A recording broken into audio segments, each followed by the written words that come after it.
Osiyo, it's how we say hello in Cherokee.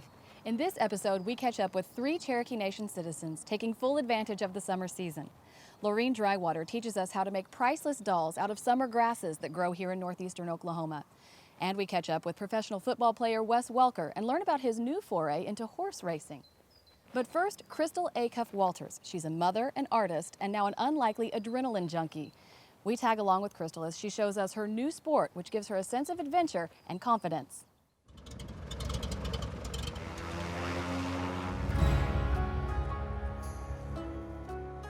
I'm not like a real big risk taker usually in general.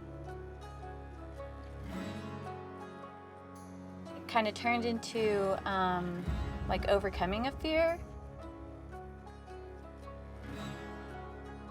I'm still scared, like it still scares me today, and I have 128 jumps.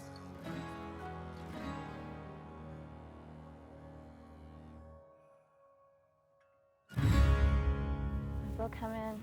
They'll land on that. I'm Crystal Walters, and I'm a skydiver, a mother, a graphic designer, and a fine art photographer from Pryor, Oklahoma. Pryor's really small. I think population's around 10,000. Everybody kind of knows everybody. I have 3 kids. I have 2 girls and a boy. Once all the kids were old enough to be in preschool, I decided I was going to go back to school. I was going to pursue a nursing degree. I entered an art show at RSU. They have an annual art show, and it's open to anyone. You didn't have to be an art student. So I entered a photograph, and I got 2nd place, I think. And then I decided that I was going to pursue fine art instead. I really like to use my photography and my graphic design skills like combined to make screen prints. At RSU, we had to do a capstone project, and I did a series on people that I went to school with and like their alter egos.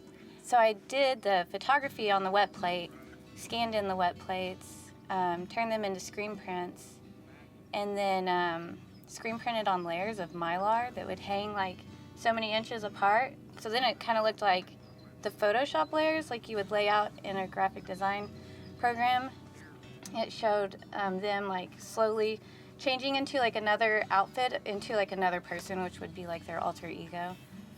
Down here? Yeah, that needs to go down. So what I do is I go to a glass shop and I get this black glass and I cut it down to the 4x5 inch size, coat it with the Collodion that pretty much turns the black glass into a sheet of film.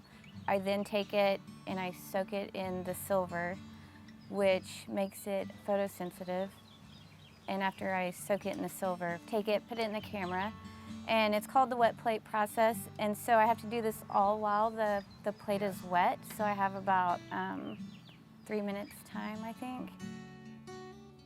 To do the wet plate process, the fumes are really strong and pretty unhealthy.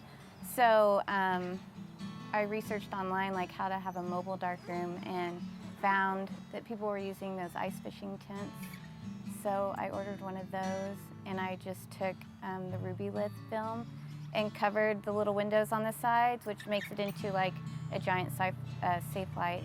I like doing it because no 2 photos will turn out the same, and I feel like nobody could really reproduce it if they wanted to. So I think what's most important to me is that your thumbprint is on it.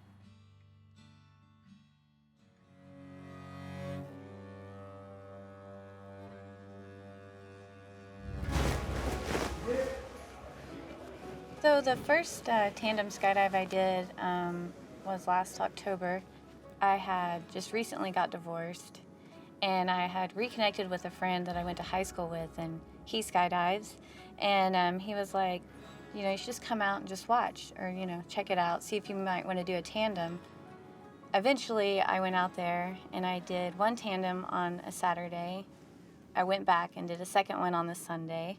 And then that next weekend, I signed up for the class.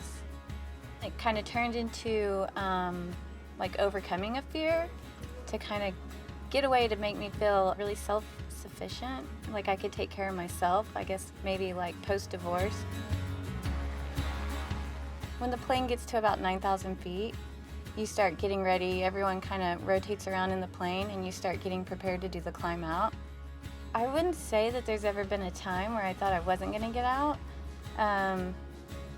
It's definitely getting out of the plane isn't anything that I'm scared of. I think it's just the landing. I think that the landing is the scariest part.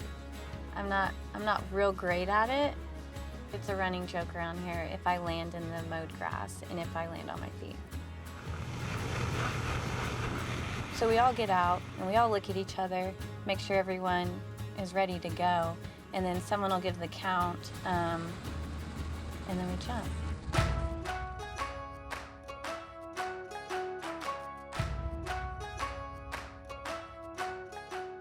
I remember one time I did like a student jump and I felt like I could go and run like 3 miles as soon as I was done. Yeah! I feel really energetic and really hyper when I'm done. You kind of don't know what to do with yourself. I feel like I have like kind of high anxiety, and I feel like if I come out and I skydive for the weekend, it settles it for like a whole week. A lot of the people that come out here and skydive call it like therapeutic. Everybody's so happy. That's the thing. And maybe that's why it's so pleasant to be around the people out here.